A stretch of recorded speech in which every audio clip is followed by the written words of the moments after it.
Hello, and welcome, my emerging expat. You're tuned in to Let's Move to Portugal. I'm producer Victoria, and I have the distinct honor of bringing you YouTube travelers and our resident Portugal experts, Expats Everywhere's Josh and Kaylee. Each week, they'll inspire, they'll educate, and they'll accompany you on your journey to Portuguese residency. This week on Let's Move to Portugal, Ron shares his journey of moving to Portugal and his experience with the Golden Visa program. Find out what he has to say about the beauty of Portugal, the kindness of the people, and the great food and wine.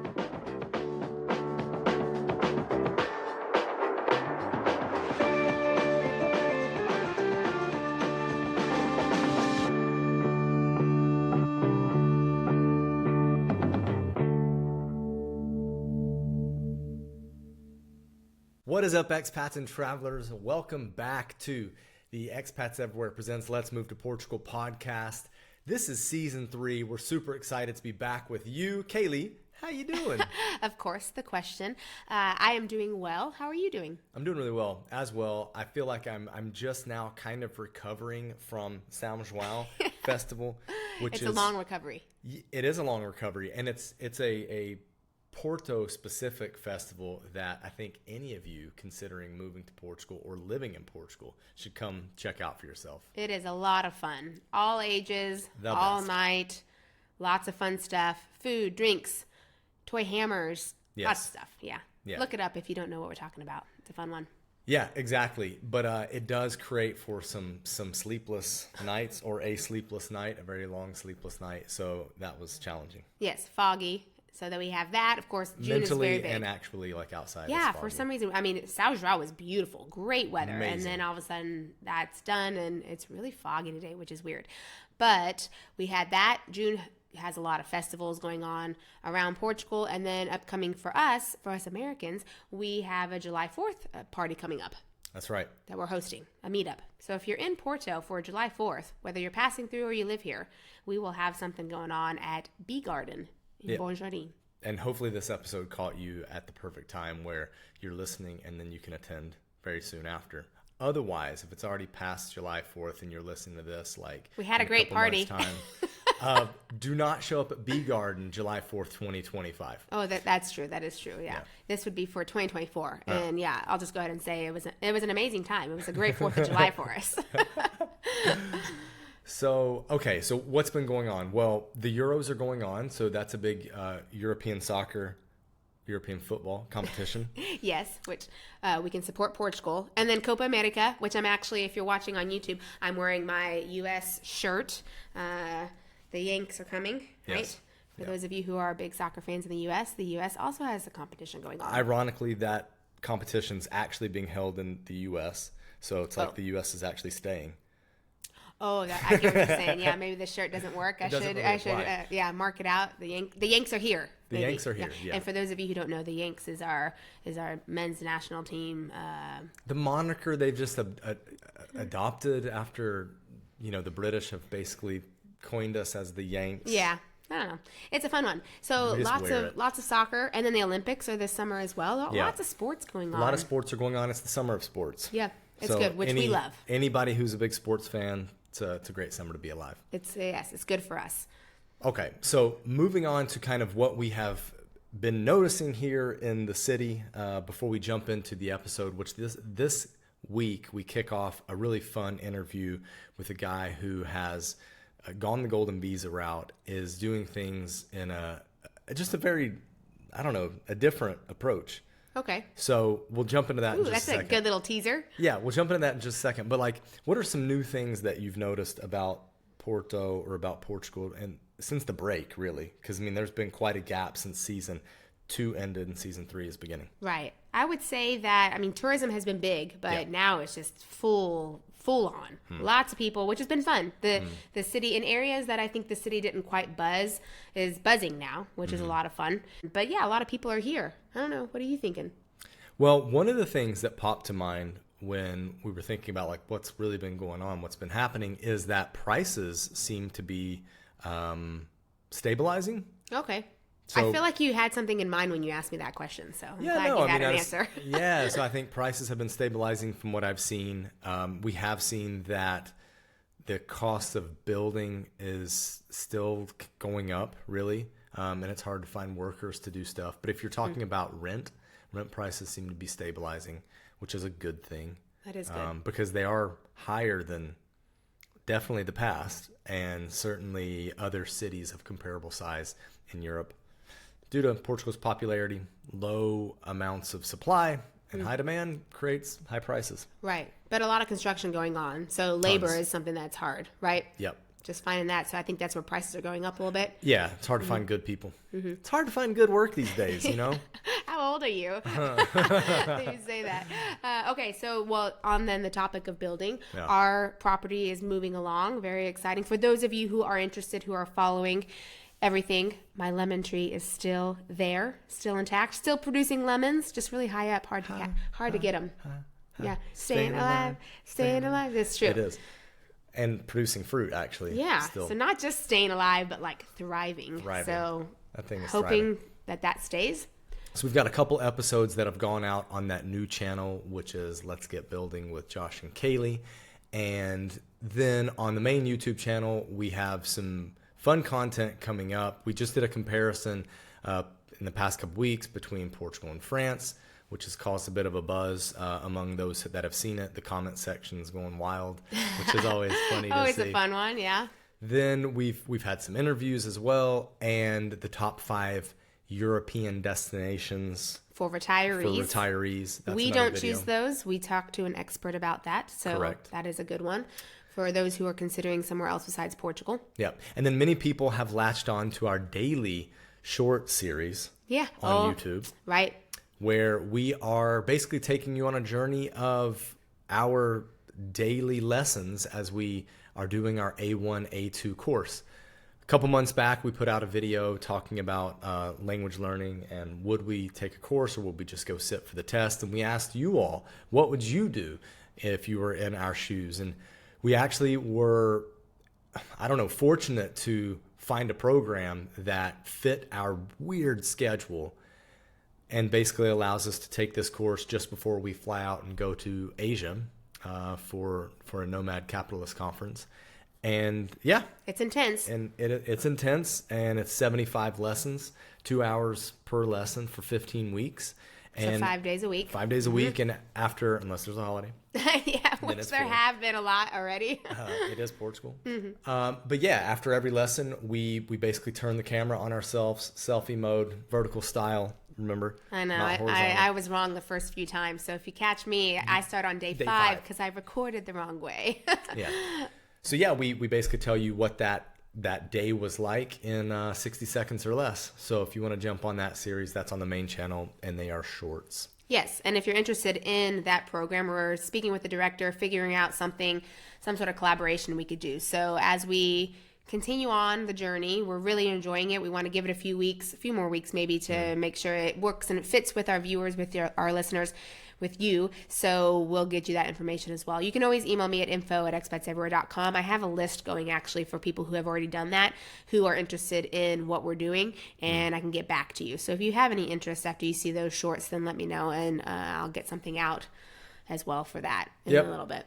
And while we've been on break, there have been copious festivals here in Porto. There's going to be one coming up actually in the next couple weeks, which is the Green Wine Festival, right? Yeah, that happened already. Vina Verde?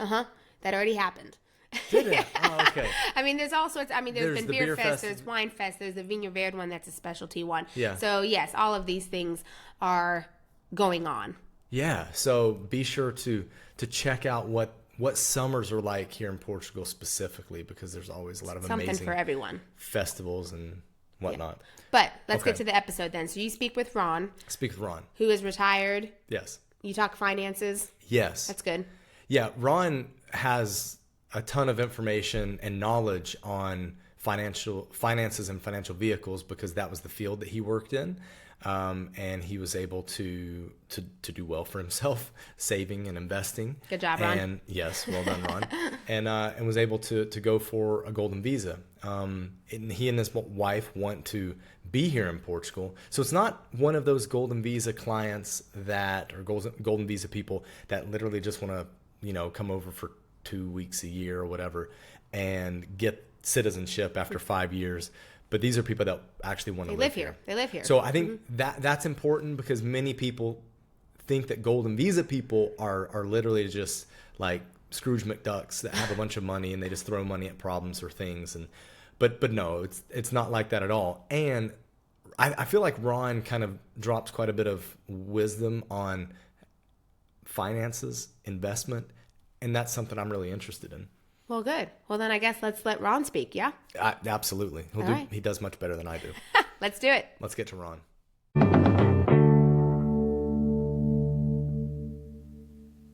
Ron, thank you so much for joining us. I'm looking forward to this conversation because it's been a while since I've checked in with someone that has done the golden visa.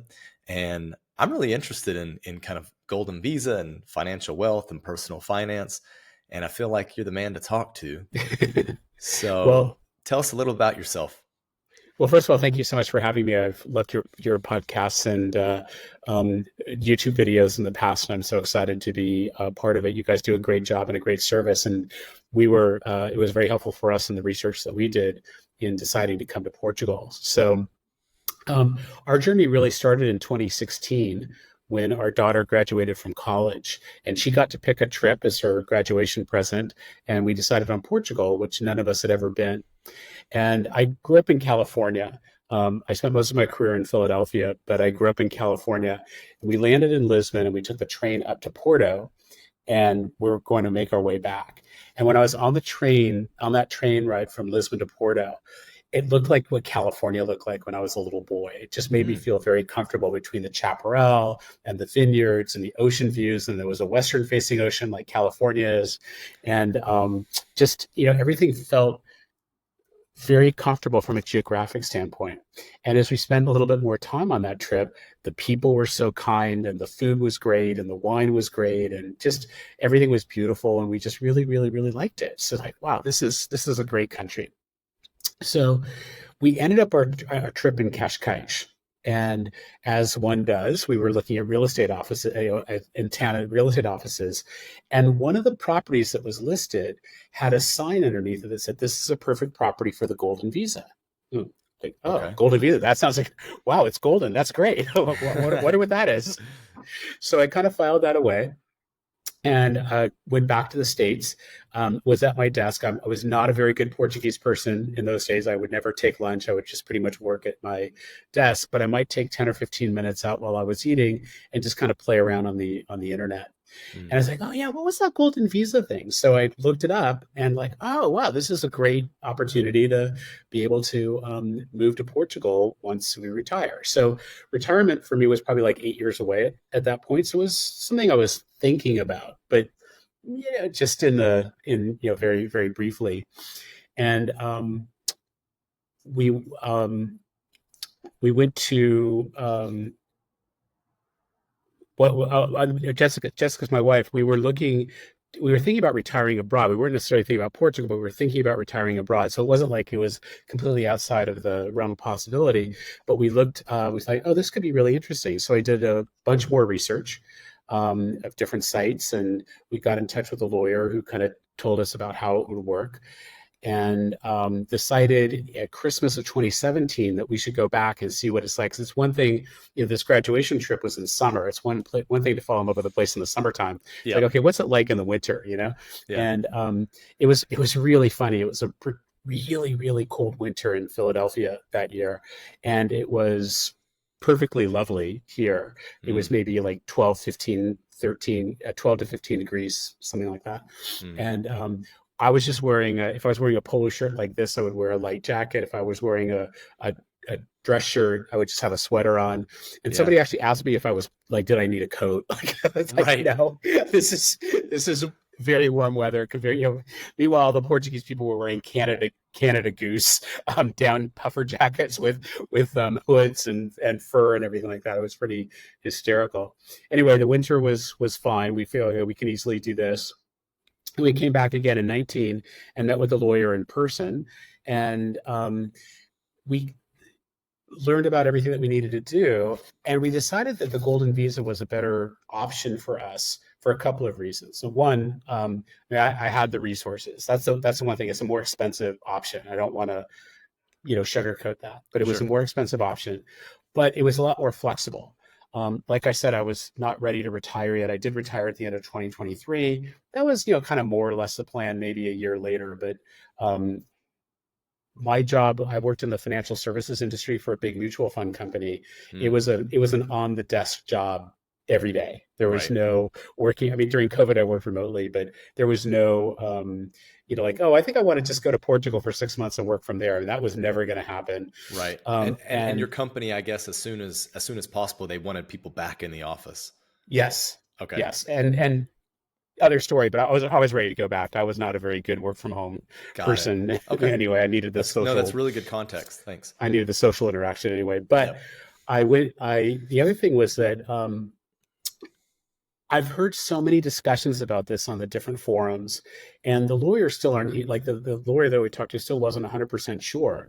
But if you look at the, what the requirements for the D7 are, it's passive income, which I didn't have passive income. I had a wage income. Yes. And I suppose I could have bought an apartment complex or something like that, but we didn't really have any passive income. Right. And you need to have a private pension if you want to count your pension income as passive income. Social Security wouldn't work, which I'm not old enough for it yet anyway, but Social Security wouldn't work. And savings don't technically work. Now, I've heard tons of people say like, oh yeah, we just put that down and it was fine. But if you look at what it actually says, so that didn't look like it was gonna work. We wouldn't have been able to apply for it until I was already retired, because once you on a D7 or I guess a D8, once you get the approval, you have, I think, was it like 3 months or something like that to get your act together and go. And again, I was at a job where I needed to show up at the office every day. Mm-hmm. So the golden visa just gave us a lot more flexibility. Okay. And we decided to do the investment option. So now today you can only do the investment option, but then you could also buy property. Right. We decided not to do that. And we decided not to do that for a couple of reasons. The main reason was that we didn't know exactly where we wanted to live. And I didn't want to, it's expensive to buy property here. I think you've had videos about this, Josh, but the property taxes are very low here, what you pay every year, annually. but the upfront costs are very, very high. So we didn't want to buy a flat in city X and say, oh, we really want to live in city Y. That's, that could be, tens of thousands of euros of additional costs. So we didn't want to do that. And I worked for a big mutual fund company. So it's like, oh, you make an investment in a mutual fund company. I get that. I understand how that works. Yeah. So we decided to do that. We did, so I retired in December of 23. We came in the middle of January of 24. Mm-hmm. We had Airbnbs lined up through the end of March in different locations, while we very slowly and very methodically decided where we were going to live. Mm-hmm. We saw an apartment on the second day. It ticked every single box and we bought it. So amazing. Okay. So we ended up buying property. But what was good about buying is like now we just live there. Mm-hmm. As opposed to if we bought it, 2 or 3 years ago, we probably would have rented it out. And it was very scary, I guess is the word, or just a little daunting, maybe, to be intimidating to be renting out property in a different culture. We don't know exactly how it works. Like in the US, we know exactly what you do. You put this in the contract when we want to come back, your lease is over, and I didn't know how exactly that would work. I have had some experience in France where I used to live, and tenants' rights are very strong there, and I understand that they're strong here in Portugal as well. So he's like, you know what? Yes. Let's just do the investment, and we're just gonna pray that when our 5 years or the 5-year lockout period is over, we get the money back. Okay. And so that was the decision. The other thing that is good about the Golden Visa is that once you're here, you can leave if you have to. Now we got here sort of permanent. We got approved we got our cards in 22. So we came in 22 for our visit for that year. We came again in 23 twice. I came once and Jessica couldn't come on that trip. So as a good husband, when Jessica had to do her 23 time, I went again with her. So we went to the Azores on that trip. And so we had to do the annual visits, but we didn't have to spend a minimum amount of time here. And now we're here. We have NHR status. We're, pretty much all set. but we had a lot more flexibility. And if we needed to go back to the US for any reason, we could have done that. Cool. Which we haven't had to, but it's nice having that option. So that was kind of the decision process. And now we're here. Okay, awesome. I have a couple points of clarification just for the audience. So we were talking earlier about the transfer tax when purchasing a property. There are 2 taxes that you'll hear about here in Portugal when it comes to real estate. 2 main ones, I should say. There's the IMT, which is the transfer tax, and this one, excuse me, this one is the huge one. I can't remember exactly what percentage it is, but it is a significant amount. And then you have the EMI, which is IMI, and that's the annual tax, which is a small percentage based on the assessed value of the property by the local government, not actually the purchase price of the property. And the assessed value is generally significantly lower than the purchase price. So it's like it drops it even more. So this would be like maybe a couple €100 per year that you pay in property taxes, which to most Americans seems ridiculously low. I know, like it's like not worth the price of collecting it. Right. The administrative hassle of collecting it. No, that's exactly right. Although to Portuguese, it's more significant. But I think from an American point of view and knowing what we pay for property taxes in the States, it's nothing essentially. So I did want to bring that up as a point of clarification. Now let's move forward because your story is really interesting to me. You went the investment route, and yes, has there been a minimum investment amount that has changed since when you got the golden visa, and then what it is now? How much did you have to invest? So we were the regime seems to change all the time. Yes, but when we were doing it, if you bought property, it was 500,000 minimum, or you could buy multiple properties, but you had to spend at least 500,000 euros. Yep. The investment was 350,000 euros. Okay. And I don't mean to be too cavalier about about it, but 350 is a lot of money. I think it was the largest check I've ever written up to that point, but it was, it's not undoable. We were pretty good about saving money over the years, and we were able to do it. Now it's 500,000, so that's more. That's a lot more. Yeah. And so, doing the 350 versus doing the 500, then to buy the property, it was probably better to do the 350 and just have the flexibility to buy the property where we wanted to know. When we were doing it, we could have bought wherever we wanted to, but shortly afterwards, now you can't buy property or until they ended the property option. You couldn't buy in Lisbon, you couldn't buy in Porto, and you couldn't buy in any coastal area. Yes. So it really reduced the flexibility that you had as to where you wanted to be to buy and where you wanted to live. And we were not looking at it as investment property. We were looking at it as a place where we wanted to live. So we wanted to have more choice, which just made sense. And like I said, we're very fortunate. I don't mean to sound like a snob or anything like that, but we were just very fortunate, and we had the resources. And so, we just went that route. Okay. But believe me, I am very much hoping that when our lockout period is over, that money comes back, because it was not an insignificant amount of cash. Yeah, definitely. What are the terms? What terms were offered in terms of when the payback would be, how that technically works, and then what the returns might be? So it was a 5-year lockout. Okay. We made the investment in June of 2020. So we should be getting it back like in about a year from now. Okay. If we are permanent by that point. So the thing is that because you have to maintain this investment in order to qualify for the golden visa. Mm-hmm. And like, dealing people who are fans of your podcasts and other Portugal podcasts know that things with the government don't always work exactly like it's supposed to. So they say that, in 5 years you get, you're all done. Well, you're not necessarily all done at that point, because you might not have the appointments. So we have to maintain that investment until we get our approval. But another thing that's changed, and this has actually changed positive for us and people who are situated like us is that it used to be that it was 5 years from the time you got approved, Yep. which would for us have been July of 22, which would take us out to 27. But, or I'm sorry, when you actually got your cards, which would be Correct. July of 22. That's when the Now clock it's like starts. and now it's they're saying it's when you got approved, Correct. which for us was sometimes in 21. So now it laterally goes out to 26, or it might be when you applied, which was in 2020.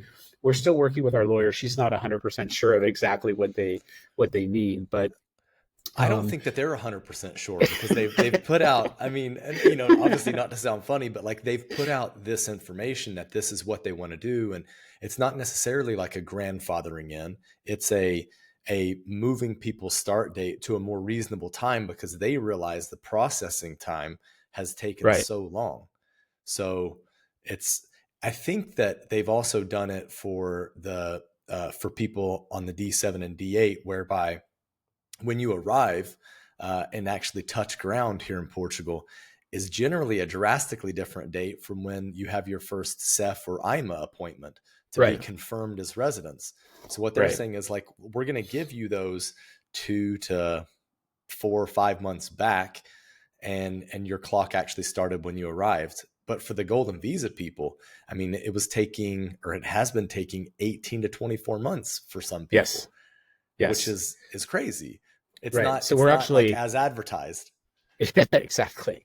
So we're actually going through our first renewal in July of this year. So we'll see how that goes. The thing that makes me a little bit nervous is having an expired card, even though they know that things are slow. Just like having an expired card makes me a little bit nervous. But the other thing is we're doing two things because the address that we used was our lawyer's address. Now we have our own flat. So we're not only are we extending our thing, but we're changing our address. I'm afraid that I'm hoping that changing two things won't be overload the system too much.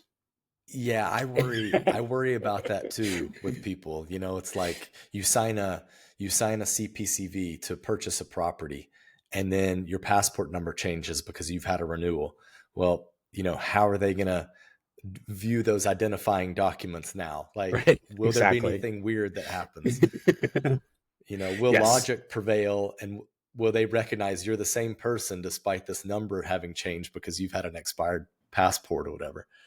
It's funny. We actually changed our passports right before we came because they were going to expire mid-year this year. So we just did a little bit early and we brought the expired passports with us.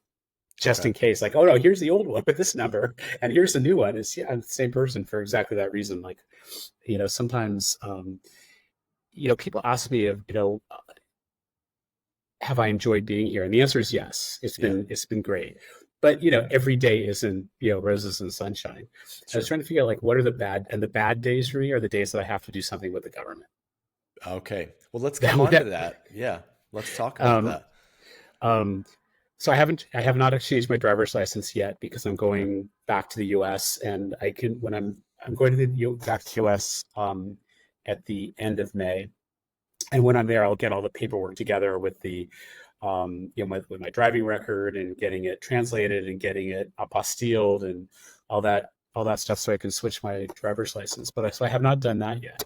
But we've gotten our social security numbers. So we have the health. We've been here long enough now that we qualify. We have private insurance, but we can also get the social security number now. So we've got a social security number. Our daughter, we got a NIF for our daughter. We got had to register with Finanzas. Had to register in the Freguesia. You know, that we live in the Freguesia. It's like everything. Like they want different pieces of paper, or this paper is your contract with Aguas de Cascais, the water company. This is your contract with them. This isn't a bill. It has to be a bill. It's like, okay. Or the internet service doesn't count. It's got to be a utility, but internet's not considered a utility.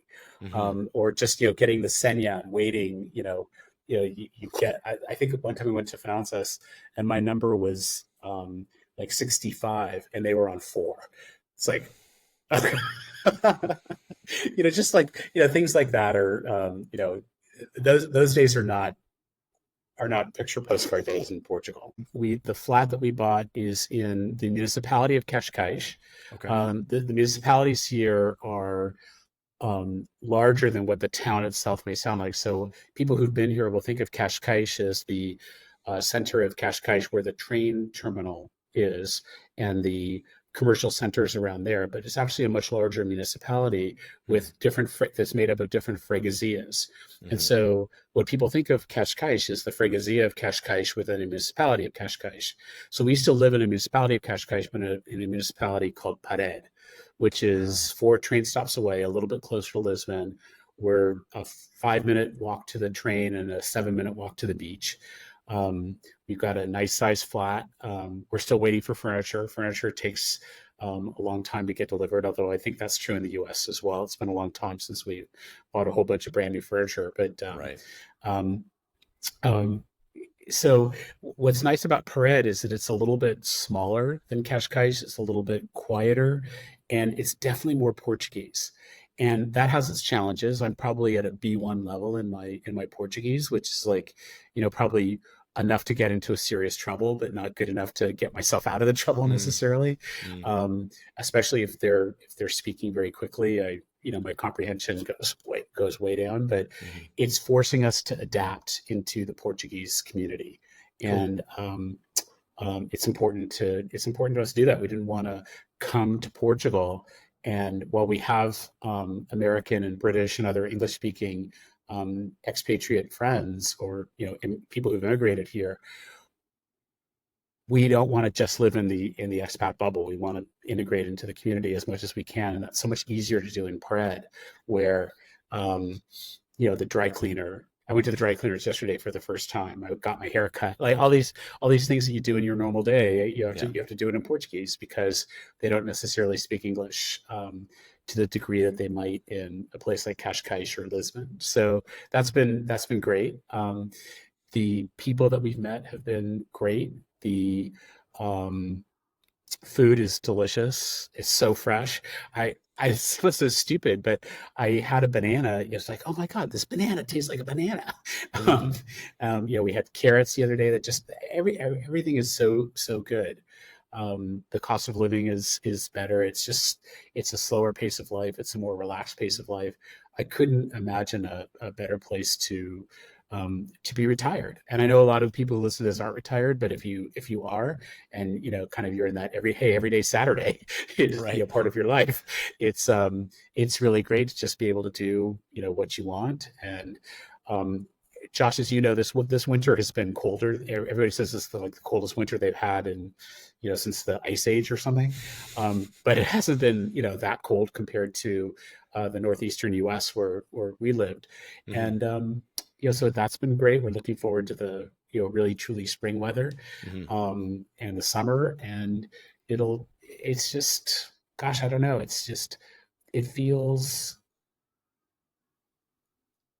it doesn't feel like we're permanently on vacation, but it feels like we're so much more relaxed and so much more low key than in Philadelphia. This is how retirement should be, right? Yeah.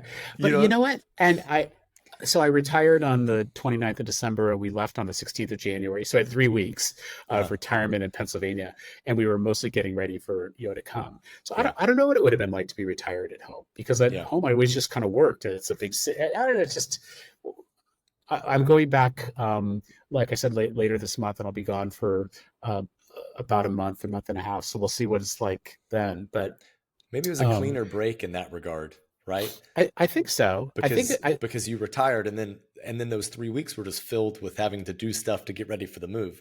So and also here too, we were also bought the flat, and we were furnishing it and doing this and doing that. So we kind of had a project, and I think having a major project when you stop your career is a great thing to do, because I had a pretty intense job.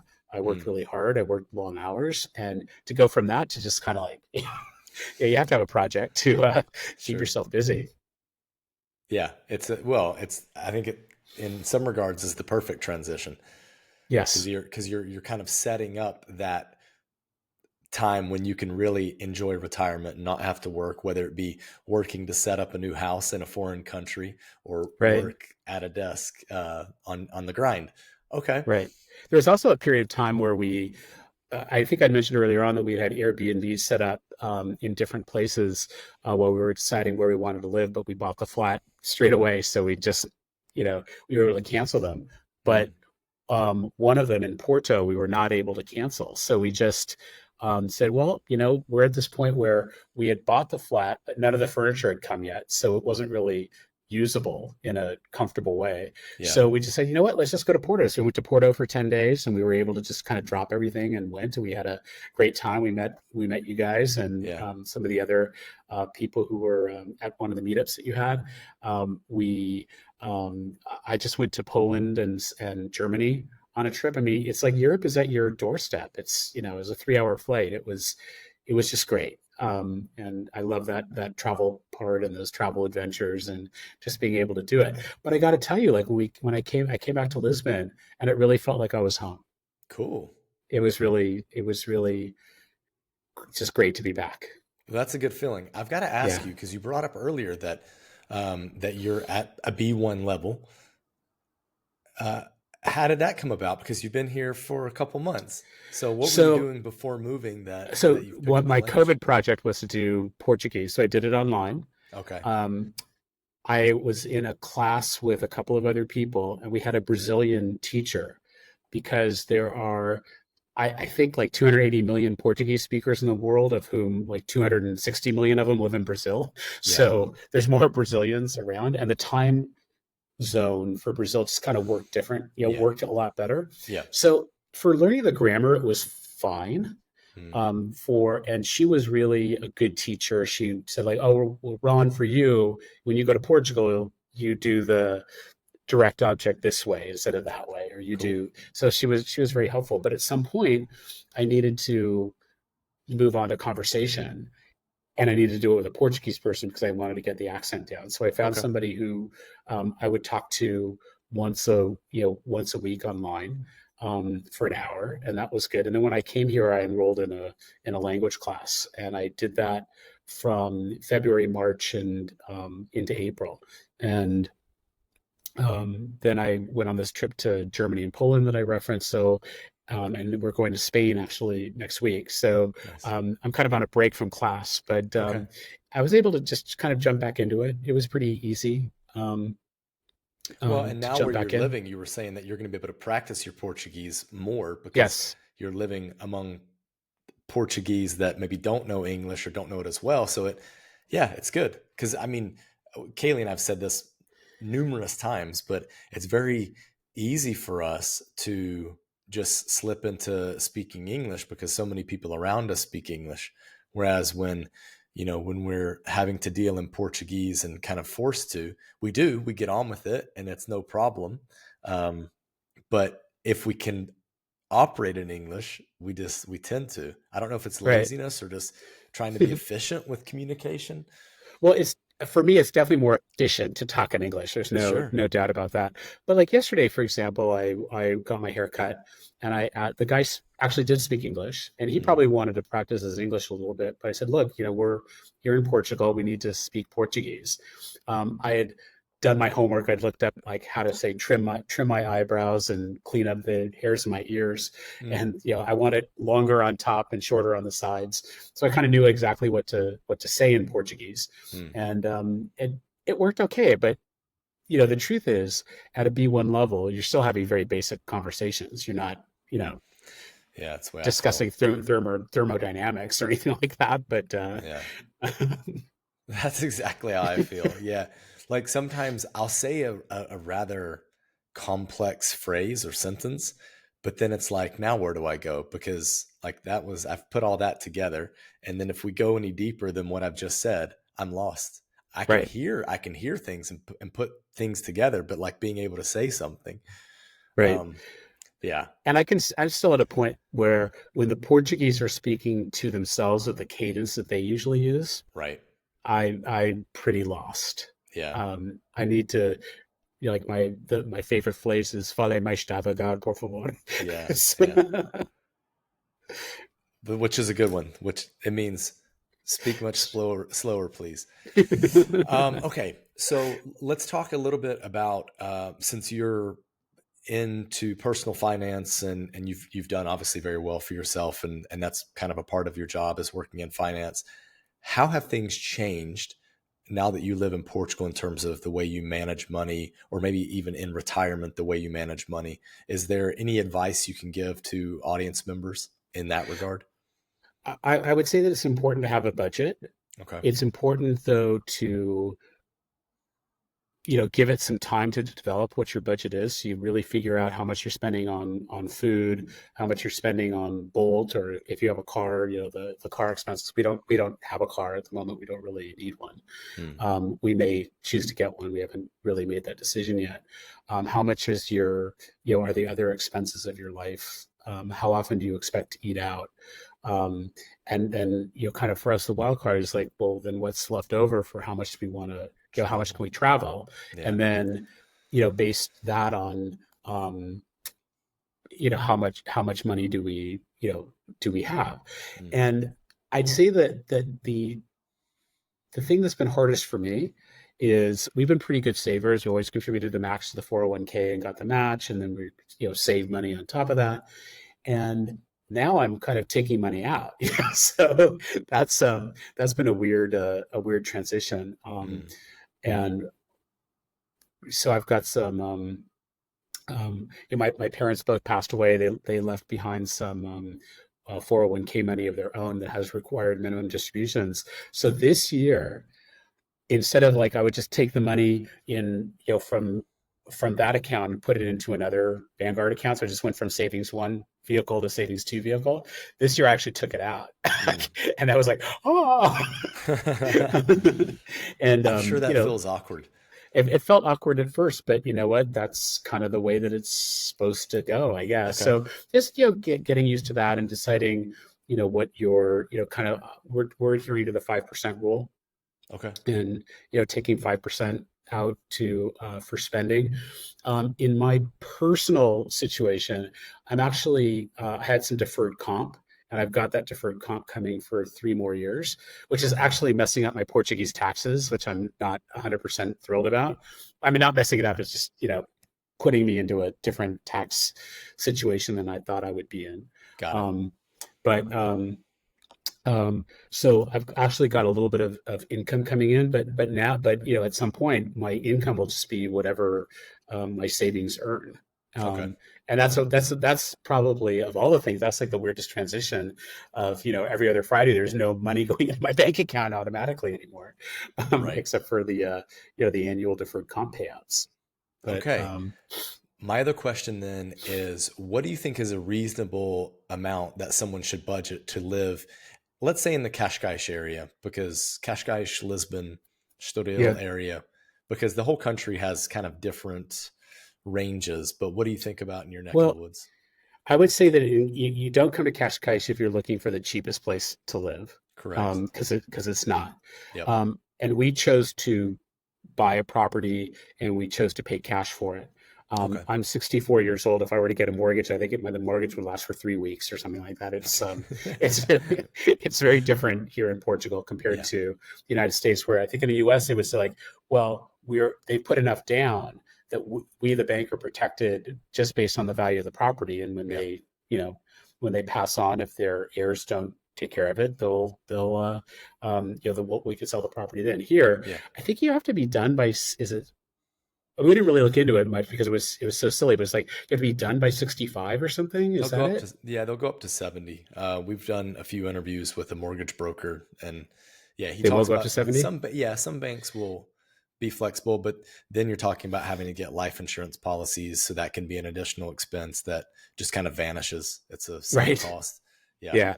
Yep. So we just paid cash for it, and we used a currency broker, which was.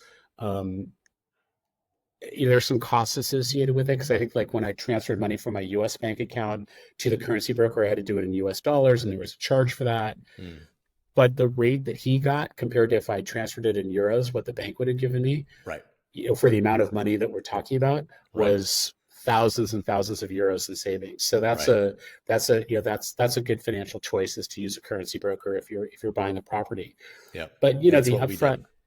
but the upfront costs, so the upfront costs were very high because we bought it, but the ongoing costs, are pretty. I mean, the month we live in a condo, so we've got a monthly fee. It's not even €100. It's Right. again, it's like it seems like it costs them more to collect it than the charge is worth. The property taxes are minimal, and they're paid annually. The utility prices are a lot less than they were in the U.S. But I would say, like, for food and, like, not rent, because we don't really pay the rent, but for food and all the other carrying costs, I don't think we're spending €1,000 a month.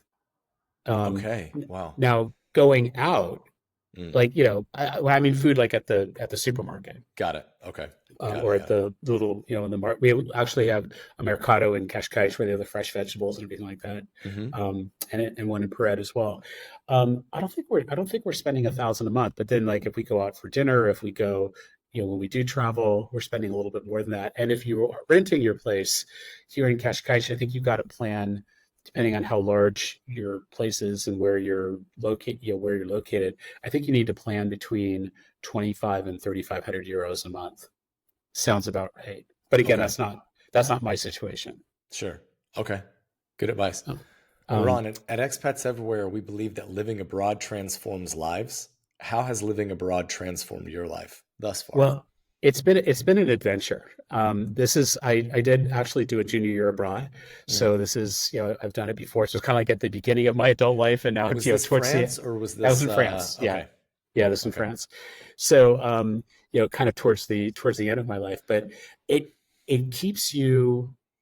It's been keeping Jessica and me highly engaged because we have to kind of start our lives over again. We've got to make friends. We've got to figure out how this place works.